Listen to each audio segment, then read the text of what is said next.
இந்த மாதிரி பெர்ஃபெக்ட்டான ஒரு கஸ்டமரை நான் பார்த்ததே இல்ல. நெறைய டைப்ல கஸ்டமர்ஸ் எல்லாம் ஆல்பம்க்கு ஃபோட்டோஸ் அனுப்புறாங்க. மார்னிங் ஒரு கஸ்டமர் வந்தாங்க.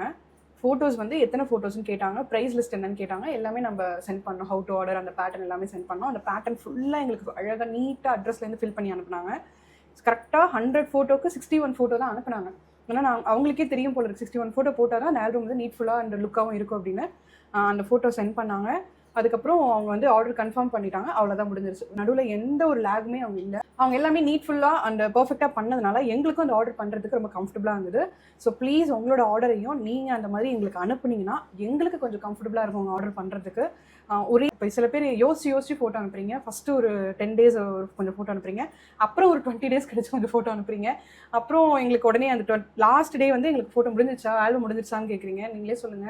ஆர்டர் இருக்கும்போது நம்ம எப்படி உடனே அன்னைக்கே எப்படி ஆல்பம் பண்ண முடியும்? அது மாதிரி எமர்ஜென்சியாக கேட்குறவங்களும் மேக்ஸிமம் ஒரு 4 டேஸ்க்குள்ளே கேட்டிங்கன்னா எங்களால் அது கொடுக்க முடியும். ஒரு எமர்ஜென்சி ஊருக்கு போனோம் அப்படின்னு. ப்ளீஸ் நீங்கள் கொடுக்குற சப்போர்ட்டில் தான் நாங்கள் இருக்கோம். அதே மாதிரி நீங்கள் எங்களுக்கு கம்ஃபர்டபுளாக ஃபீல் பண்ண வச்சிங்கன்னா உங்கள் ஆல்பம் இன்னும் உங்களோட அவுட்புட் பெட்டராக வரும்.